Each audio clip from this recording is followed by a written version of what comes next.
How to create a new joining link for your Microsoft Teams community.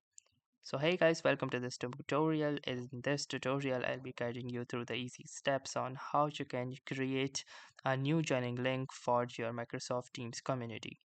So if your previous community link has been exploited and is being used by external forces to gain access to your community, then what you can do is simply create a new link and discard the other one.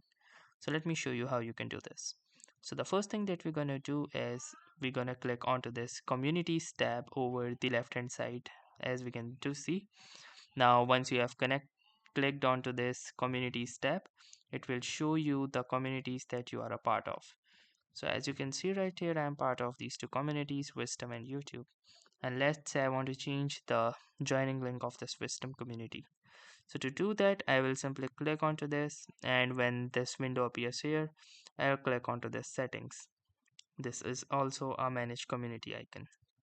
Now once I click onto this, I can see these tabs at the top. From here, simply choose settings, and within the settings, I can see the first option that says create new link. Existing community links and QR code will be disabled. So I'll simply click onto this create new link, and a new link will be created while the previous ones will be discarded, and here is the new joining link for this particular community.